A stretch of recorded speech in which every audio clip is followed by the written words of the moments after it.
നമസ്കാരം. ഫസ്റ്റ് റൗണ്ടപ്പിലേക്ക് പ്രധാന വാർത്തകൾ. അൻവറിനെതിരെ CPM പടപ്പുറപ്പാട്, വെല്ലുവിളി മുന്നറിയിപ്പുമായി നേതാക്കൾ. ഒരു തീക്കൊള്ളി കൊണ്ട് തലയൊറിയിലായി.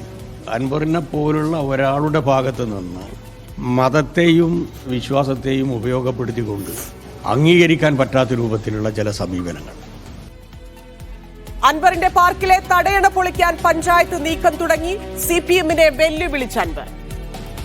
ഇന്ന് ഞാൻ ഇപ്പൊ ഇവിടുന്ന് തീരുമാനിച്ചാൽ 25 പഞ്ചായത്ത് LDF കഴിഞ്ഞു പോകും. നിലമ്പൂർ മാത്രമല്ല, ഇനി അത് പാർട്ടി അങ്ങനെ ഒരു വെല്ലുവിളിക്ക് വരികയാണെങ്കിൽ ഞാൻ അതിന് തയ്യാറാണ്.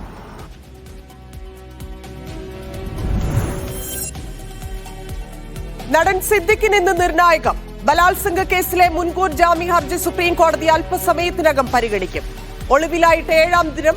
ഹേമ കമ്മിറ്റി റിപ്പോർട്ടിൽ കോട്ടയത്തും കൊല്ലത്തും കേസ്.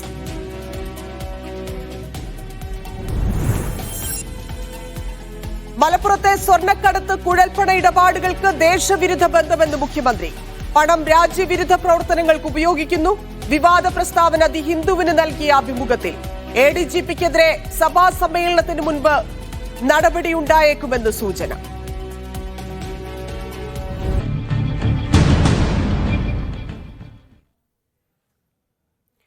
നിലമ്പൂരിലെ പൊതുയോഗത്തിന് പിന്നാലെ അൻവറിനെ കൂടുതൽ ശക്തമായി നേരിട്ട് CPM. മതവിശ്വാസവുമായി ബന്ധപ്പെട്ട് അൻവർ കള്ളപ്രചാരണം നടത്തുന്നുവെന്നും തീക്കൊള്ളി കൊണ്ടാണ് അൻവർ തലചൊറിയുന്നതെന്നും CPM കേന്ദ്ര കമ്മിറ്റി അംഗം AK ബാലൻ വിമർശിച്ചു. CPMന് മതന്യൂനപക്ഷങ്ങൾക്കിടയിലുള്ള പിന്തുണ ദുർബലപ്പെടുത്താനാണ് ശ്രമമെന്ന് വ്യവസായ മന്ത്രി P രാജീവ് കുറ്റപ്പെടുത്തി. മുസ്ലിം മതന്യൂനപക്ഷങ്ങൾക്കിടയിൽ അൻവർ പറയുന്ന കാര്യങ്ങൾ സ്വാധീനമുണ്ടാക്കുന്നുവെന്ന വിലയിരുത്തലിന്റെ അടിസ്ഥാനത്തിൽ കൂടിയാണ് CPM ഒറ്റക്കെട്ടായ നിലമ്പൂർ MLA നേരിടുന്നത്. അൻവർ ഉയർത്തുന്ന രാഷ്ട്രീയ വിഷയങ്ങളെ അത്തരത്തിലും ന്യൂനപക്ഷങ്ങൾക്കിടയിൽ ചർച്ചയാകുന്ന വിഷയങ്ങളെ ആ നിലയിലും നേരിടാനാണ് CPM തീരുമാനിച്ചിരിക്കുന്നത്. അൻവറിന്റെ ഭാഗത്തു നിന്നുണ്ടാകുന്നത് അംഗീകരിക്കാൻ പറ്റാത്ത കാര്യങ്ങളാണെന്ന് CPM കേന്ദ്ര കമ്മിറ്റി അംഗം AK ബാലൻ. മതത്തെയും അതുപോലെ തന്നെ വിശ്വാസത്തെയും ഉപയോഗപ്പെടുത്തിക്കൊണ്ട് അംഗീകരിക്കാൻ പറ്റാത്ത രൂപത്തിലുള്ള ചില സമീപനങ്ങൾ. അൻവർ എന്ന പേരും 5 നേരം നിസ്കരിക്കുന്നതുമാണ് എനിക്കെതിരായിട്ടുള്ള ആരോപണമെന്ന കള്ളപ്രചരണമാണ്. മതനിരപേക്ഷ നിലപാട് ദുർബലപ്പെടുത്താൻ ശ്രമം നടക്കുന്നുവെന്ന് വ്യവസായ മന്ത്രി P രാജീവ്. ഒരു വർഗീയ വിരുദ്ധ മതനിരപേക്ഷ പശ്ചാത്തലം കേരളത്തിൽ നിലനിർത്തി പോകുന്നതിൽ ഏറ്റവും പ്രധാനമാണ്. അതിനെ ദുർബലപ്പെടുത്താനുള്ള ശ്രമം 2 വിഭാഗത്തിലുള്ള വർഗീയ ശക്തികളും മതമൗലികവാദി ശക്തികളും നടത്തിക്കൊണ്ടിരിക്കുന്നുണ്ട്. ഇന്നലെ അൻവറിന്റെ വിശദീകരണ യോഗത്തിൽ പാർട്ടിയുടെ പ്രാദേശിക ഭാരവാഹികൾ ആരെങ്കിലും പങ്കെടുത്തിട്ടുണ്ടെങ്കിൽ അവർക്കെതിരെ നടപടിയെടുക്കാനും CPM ആലോചിക്കുന്നുണ്ട്. മീഡിയ 1 തിരുവനന്തപുരം. PV അൻവറിനെ കുരുക്കാൻ നടപടികൾ വേഗത്തിലാക്കി സർക്കാർ. അൻവറിന്റെ ഉടമസ്ഥതയിലായിരുന്ന PVR നാച്ചുറൽ റിസോർട്ടിലെ തടയണ പൊളിക്കാൻ കൂടരഞ്ഞി പഞ്ചായത്ത് റീടെൻഡർ വിളിച്ചു. CPMുമായി PV അൻവർ ഇടഞ്ഞതിന് പിന്നാലെയാണ് നടപടി. തനിക്കെതിരെ കൂടുതൽ കേസുകൾ ഉണ്ടാകുമെന്ന് PV അൻവർ പ്രതികരിച്ചു. PV അൻവറിന്റെ ഉടമസ്ഥയിലായിരുന്ന കോഴിക്കോട് കക്കാടംപൊയിലെ PVR നാച്ചുറൽ റിസോർട്ടിലെ കാട്ടരുവി തടഞ്ഞ് നിർമ്മിച്ച തടയണകൾ പൊളിക്കണമെന്ന് ഹൈക്കോടതി ജനുവരി 31-നാണ് ഉത്തരവിട്ടത്. കേരള നദീതട സംരക്ഷണ സമിതി മുൻ ജനറൽ സെക്രട്ടറി TV രാജന്റെ ഹർജിയിലായിരുന്നു നടപടി. റിസോർട്ട് ഉടമ തടയണ പൊളിക്കാത്തതിനെ തുടർന്ന് പഞ്ചായത്ത് അധികൃതർ തന്നെ തടയണ പൊളിക്കണമെന്നാവശ്യപ്പെട്ട് ജൂലൈ 25-ന് ജില്ലാ കളക്ടർ ഉത്തരവിട്ടു. ഇതിലും നടപടി ഇഴഞ്ഞു നീങ്ങുകയായിരുന്നു.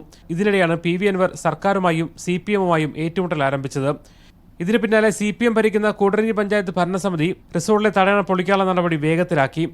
തടയണ പൊളിക്കാൻ പഞ്ചായത്ത് റീടെൻഡർ വിളിച്ചു. PV അൻവറിനെതിരായ രാഷ്ട്രീയ നീക്കങ്ങളുടെ ഭാഗമായാണ് നടപടി വേഗത്തിലാക്കിയെന്നാണ് സൂചന. പ്രതീക്ഷിച്ചിരുന്ന നടപടിയാണെന്ന് PV അൻവർ പ്രതികരിച്ചു. ഇനിയും ഒരുപാട് കള്ളക്കേസുകൾ വരും. ഇപ്പോൾ നിങ്ങൾ പാർക്കിന്റെ കാര്യം പറഞ്ഞില്ലേ, നാട് നീളെ നടക്കല്ലേ പോലീസ് ഈ പറയുന്ന, അവരെ പറഞ്ഞിട്ട് കാര്യമുണ്ട്, അവർക്ക് ഓർഡർ അല്ലേ. ടെൻഡർ ലഭിക്കുന്ന മുറയ്ക്ക് തടയണ പൊളിക്കുന്ന നടപടിയിലേക്ക് പഞ്ചായത്ത് കടക്കും. പാർക്കിന്റെ പ്രവർത്തനാനുമതി സംബന്ധിച്ച ഫയലും മുഖ്യമന്ത്രിയുടെ പരിഗണനയിലാണ്. മീഡിയ 1 കോഴിക്കോട്. ആദ്യ രാഷ്ട്രീയ വിശദീകരണ യോഗത്തിന്റെ വിജയത്തിന് പിന്നാലെ കൂടുതൽ പൊതുയോഗങ്ങൾക്കൊരുങ്ങി PV അൻവർ.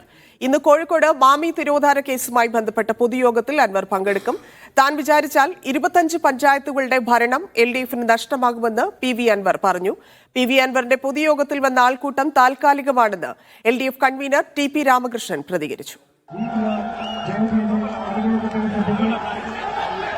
ഇന്നലെ നിലമ്പൂരിലെ രാഷ്ട്രീയ വിശദീകരണ യോഗത്തിലെത്തിയ ജനക്കൂട്ടം PV അൻവറിനുള്ള പിന്തുണയുടെ വ്യാപ്തി വ്യക്തമാക്കുന്നതായിരുന്നു. ഇന്ന് കോഴിക്കോട് മാമി കേസ് സംബന്ധിച്ച പൊതുയോഗത്തിൽ പങ്കെടുക്കുന്ന PV അൻവർ തുടർന്നുള്ള ദിവസങ്ങളിൽ മലപ്പുറത്തെ വിവിധ സ്ഥലങ്ങളിൽ സംസാരിക്കും. CPMനെ വെല്ലുവിളിച്ചാണ് അൻവറിന്റെ നീക്കങ്ങൾ. ഇന്ന് ഞാൻ ഇപ്പൊ ഇവിടുന്ന് തീരുമാനിച്ചാൽ 25 പഞ്ചായത്ത് LDF കഴിഞ്ഞു പോകും. നിലമ്പൂർ മാത്രമല്ല, ഇനി അത് പാർട്ടി അങ്ങനെ ഒരു വെല്ലുവിളിക്ക് വരികയാണെങ്കിൽ ഞാൻ അതിന് തയ്യാറാണ്. അതേസമയം അൻവർ പ്രതിഭാസം താൽക്കാലികമാണെന്ന വിലയിരുത്തലാണ് CPM. നിങ്ങൾ ഒരു പ്രശ്നത്തിൽ ആരെങ്കിലും ഇങ്ങനെ ഒരു മീറ്റിംഗ് നടത്തിയാൽ അയക്ക് കേൾക്കാൻ ആളുകൾ വരും. അത് ആരും പ്രത്യേകിച്ച് CPM-നെതിരാണെങ്കിൽ ആളുകൾ കൂടുതൽ വരും. അൻവറിന്റെ തുടർന്നുള്ള രാഷ്ട്രീയ വിശദീകരണ യോഗങ്ങളിൽ ആളുകളുടെ പങ്കാളിത്തം കുറയുമെന്നാണ് CPM കരുതുന്നത്. കോൺഗ്രസോ ലീഗോ അൻവറുമായി സഹകരിക്കില്ലെന്ന സൂചനകളും CPM കണക്കിലെടുക്കുന്നു. മീഡിയ 1 കോഴിക്കോട്. ഫോൺ ചോർത്തലിൽ PV അൻവർ MLA-ക്കെതിരെ പോലീസ് കേസെടുത്തത് സംസ്ഥാന പോലീസ് മേധാവിയുടെ റിപ്പോർട്ട് അവഗണിച്ച്. ഗവർണറുടെ കത്തിൽ അന്വേഷണം നടത്തിയ DGP അൻവറും ADGP MR അജിത് കുമാറും ഫോൺ ചോർത്തിയിട്ടില്ലെന്ന് കണ്ടെത്തുകയും റിപ്പോർട്ട് 2 ദിവസം മുൻപ് സർക്കാരിന് കൈമാറുകയും ചെയ്തിരുന്നു. PV Anwar MLA-യും ADGP MR Ajith കുമാറും ഫോൺ ചോർത്തിയിട്ടുണ്ടെന്ന ആരോപണത്തിൽ എന്ത് നടപടി സ്വീകരിച്ചുവെന്നായിരുന്നു ഗവർണർ ആരിഫ് മുഹമ്മദ് ഖാന്റെ ചോദ്യം. ഇതിൽ ഗവർണർ മുഖ്യമന്ത്രിക്ക് കത്തയച്ചതോടെ അന്വേഷണം നടത്താൻ ആഭ്യന്തര സെക്രട്ടറി സംസ്ഥാന പോലീസ് മേധാവിക്ക് നിർദ്ദേശം നൽകി.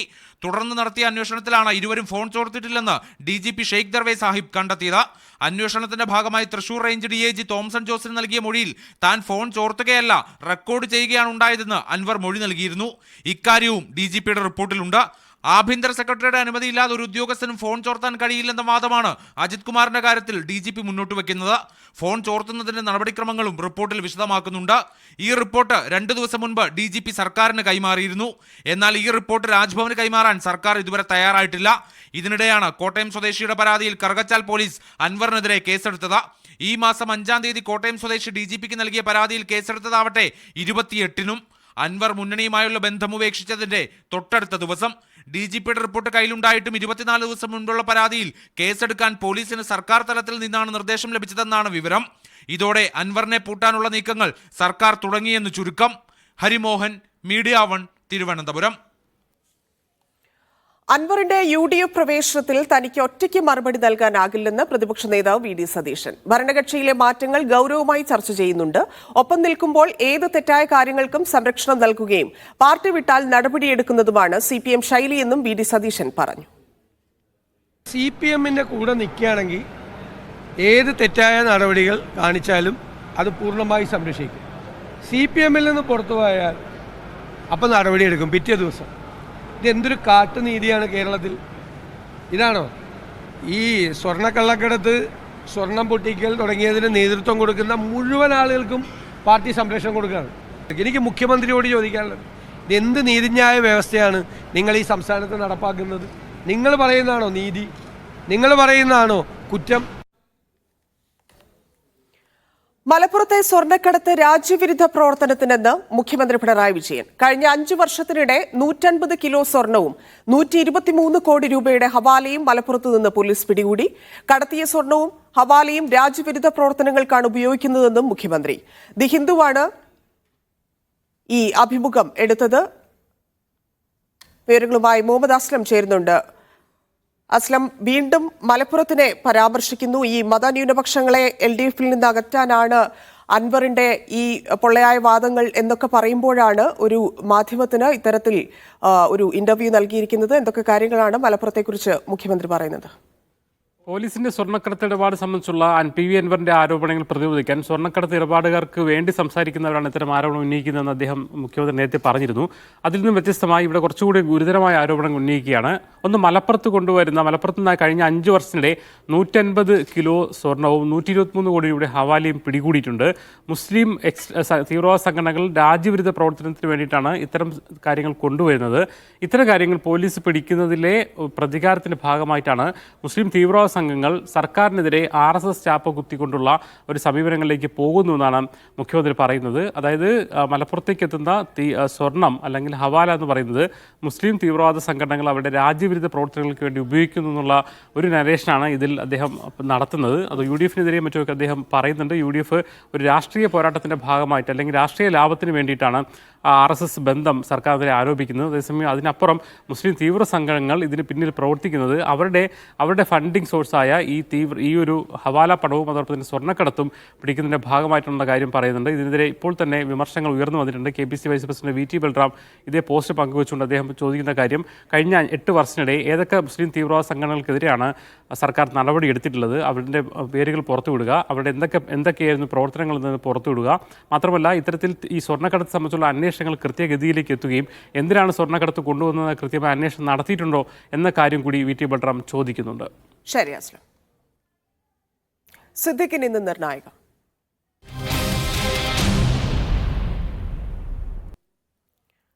ബലാത്സംഗ കേസിൽ നടൻ സിദ്ദിഖിന്റെ മുൻകൂർ ജാമ്യാപേക്ഷ സുപ്രീംകോടതി ഇന്ന് പരിഗണിക്കും. മുൻകൂർ ജാമ്യം നൽകുന്നതിനെതിരെ 3 തടസ്സവാദ ഹർജികളാണ് സുപ്രീംകോടതിയിൽ ഫയൽ ചെയ്തിരിക്കുന്നത്. സിദ്ദിഖിനായി പോലീസ് തെരച്ചിൽ തുടരുകയാണ്. ക്രൈംബ്രാഞ്ച് SP മെറിൻ ജോസഫും സിദ്ദിഖിന്റെ മകനും സുപ്രീംകോടതിയിലെത്തി. വിവരങ്ങളുമായി ധനസുമോദ് ചേരുന്നുണ്ട്. ധനസുമോദ്, എപ്പോഴാണ് കോടതി സിദ്ദിഖിന്റെ കേസ് പരിഗണിക്കുന്നത്? ഇന്ന് ജാമ്യം ലഭിച്ചാൽ എന്ത് സംഭവിക്കും, ലഭിച്ചില്ലെങ്കിലോ?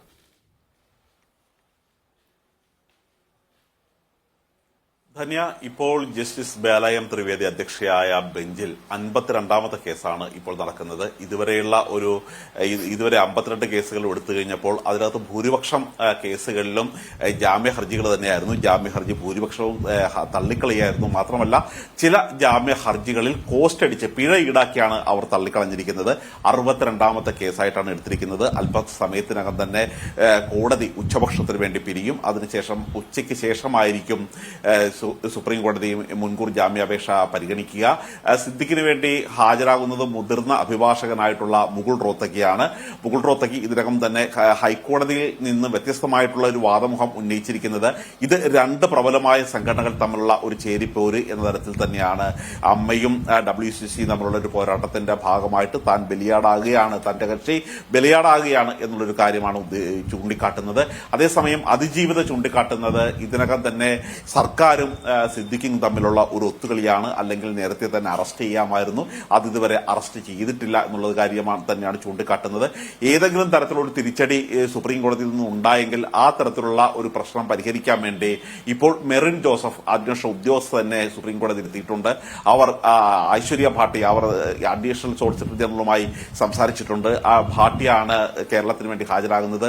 നേരത്തെ ഹാജരാകാൻ ഉദ്ദേശിച്ചിരുന്നത് രഞ്ജിത് കുമാർ ആയിരുന്നെങ്കിലും അദ്ദേഹം വീഡിയോ കോൺഫറൻസ് മുഖേന ഹാജരാകാം എന്ന് പറഞ്ഞുകൊണ്ടാണ് അദ്ദേഹത്തിന് ഒഴിവാക്കിക്കൊണ്ട് ഐശ്വര്യ ഭാട്ടി തന്നെ, ഒരു വനിതാ അഭിഭാഷക തന്നെ ഇക്കാര്യത്തിൽ വാദിക്കട്ടെ എന്നുള്ളൊരു തീരുമാനം എടുത്തിരിക്കുന്നത്. ഏതായാലും അദ്ദേഹത്തിനെ സംബന്ധിച്ച്, സിദ്ദിഖിനെ സംബന്ധിച്ച് ഏറെ നിർണായകമാകുന്ന ഒരു മണിക്കൂറാണ് ഇനി വരാൻ പോകുന്നത്. ശരി, ധനസുമോദ്. ഹേമ കമ്മിറ്റി റിപ്പോർട്ടിന്റെ അടിസ്ഥാനത്തിൽ പോലീസ് കോട്ടയത്തും കൊല്ലത്തും കേസുകളെടുത്തു. കൊല്ലം സ്വദേശിനിയായ മേക്കപ്പ് ആർട്ടിസ്റ്റിന്റെ മൊഴിയിലാണ് കേസ്. പരാതി പ്രത്യേക അന്വേഷണ സംഘം അന്വേഷിക്കും. മേക്കപ്പ് ആർട്ടിസ്റ്റായ യുവതി മേക്കപ്പ് മാനേജർക്കെതിരെ നൽകിയ മൊഴിയുടെ അടിസ്ഥാനത്തിലാണ് കോട്ടയം പൊൻകുന്നത്ത് കേസെടുത്തത്. അപമര്യാദയെ പെരുമാറിയെന്ന് കാണിച്ച് കൊരട്ടി സ്വദേശി സജീവനെതിരെയാണ് കേസ്. 2014 പൊൻകുന്നത്ത് ചിത്രീകരണം നടന്ന സിനിമയ്ക്കിടെ അതിജീവിത താമസിക്കുന്ന സ്ഥലത്ത് വെച്ച് അതിക്രമമുണ്ടായതായാണ് മൊഴി. കൊല്ലം പൂയപ്പള്ളി പോലീസ് സ്റ്റേഷനിലാണ് 2ാമത്തെ കേസ്. പൊൻകുന്നം സ്വദേശി രതീഷ് അമ്പാടിക്കെതിരെയാണ് FIR. വാട്സാപ്പിൽ അശ്ലീല സന്ദേശം അയച്ചെന്ന മൊഴിയുടെ അടിസ്ഥാനത്തിൽ IT ആക്ട് അടക്കമുള്ള വകുപ്പുകൾ ചുമത്തിയാണ് കേസ്. ഇരു കേസുകളും ഹേമ കമ്മിറ്റി പരാതികൾ അന്വേഷിക്കാൻ സർക്കാർ നിയോഗിച്ച സ്പെഷ്യൽ ഇൻവെസ്റ്റിഗേഷൻ ടീമിന് കൈമാറി. മീഡിയ 1 കോട്ടയം. തിരുവനന്തപുരം SIT ആശുപത്രിയിലെ വൈദ്യുത തടസ്സത്തിന് കാരണം ഇലക്ട്രിക് വിഭാഗത്തിന്റെ വീഴ്ചയെന്ന് പ്രാഥമിക വിലയിരുത്തൽ. വൈദ്യുതി തകരാറിലാകും എന്നറിഞ്ഞിട്ടും ബദൽ സംവിധാനം ഒരുക്കിയില്ലെന്നാണ് കണ്ടെത്തൽ. ഇന്നലെ രാത്രി 3.5 മണിക്കൂറോളം ഇരുട്ടിലായ SIT ആശുപത്രിയിൽ രാവിലെ 7:30യോടെയാണ് വൈദ്യുതി സാധാരണ നിലയിലായത്. ജനറേറ്ററിന്റെ സഹായമില്ലാതെ വൈദ്യുതി എല്ലായിടത്തും സ്ഥാപിച്ചതായി സൂപ്രണ്ട് അറിയിച്ചു. വൈദ്യുതി തടസ്സപ്പെടാൻ കാരണം SITയിലെ ഇലക്ട്രിക് വിഭാഗത്തിന്റെ വീഴ്ചയാണെന്നാണ് പ്രാഥമിക നിഗമനം. സംഭവത്തിൽ സമഗ്ര സമിതി അന്വേഷണം നടത്തും. KSEBക്ക് വീഴ്ചയില്ലെന്ന് മന്ത്രി K. കൃഷ്ണൻകുട്ടി പറഞ്ഞു. ഇതിൽ KSBയുടെ ഭാഗത്തുനിന്ന് വീഴ്ച ഉണ്ടായി പ്രാഥമികമായ മനസ്സിലാക്കാൻ സാധിച്ചിട്ടില്ല. വിശദമായ റിപ്പോർട്ട് ലഭിക്കാൻ KSBയുടെ വിതരണ വിഭാഗം ഡയറക്ടർക്ക് നിർദ്ദേശം നൽകിയിട്ടുണ്ട്. ഇലക്ട്രിക് റൂമിൽ ഉപകരണങ്ങൾ ക്ലാവ് പിടിച്ച നിലയിലാണ്. കൃത്യമായ അറ്റകുറ്റപ്പണി നടത്താത്തതും വൈദ്യുതി തടസ്സത്തിന് കാരണമായെന്ന് ആരോഗ്യവകുപ്പ് വിലയിരുത്തുന്നു. വീഴ്ചയില്ലെന്ന് ആരോഗ്യവകുപ്പും ആവർത്തിക്കുമ്പോൾ അന്വേഷണ റിപ്പോർട്ടിന്റെ അടിസ്ഥാനത്തിൽ നടപടിയെടുക്കാനാണ് തീരുമാനം. SITയിലേക്ക് കോൺഗ്രസ് കൗൺസിലർമാർ പ്രതിഷേധ മാർച്ച് നടത്തി.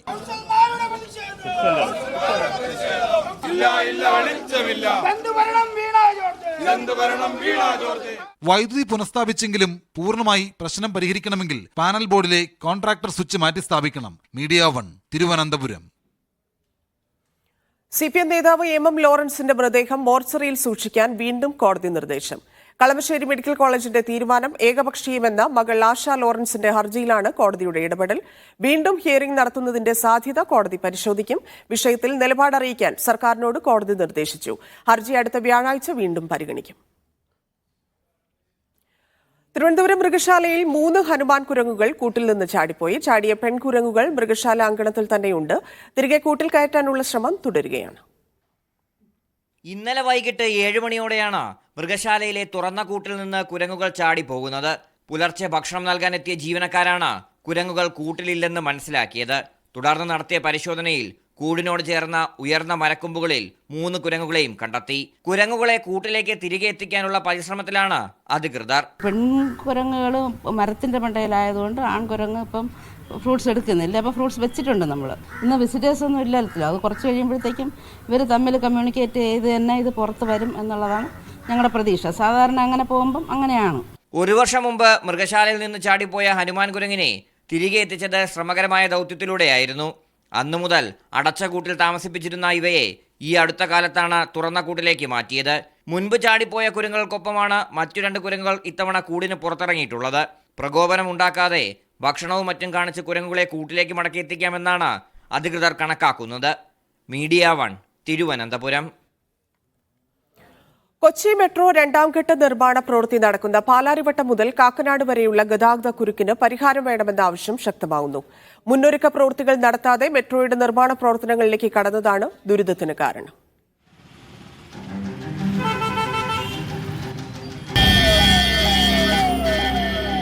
വിദ്യാർത്ഥികളായാലും ജോലിക്ക് പോകുന്നവരായാലും എത്ര നേരത്തെ ഇറങ്ങിയാലും ഗതാഗത കുരുക്ക് താണ്ടി ലക്ഷ്യസ്ഥാനത്തെത്തുമ്പോഴേക്കും ഏറെ വൈകും.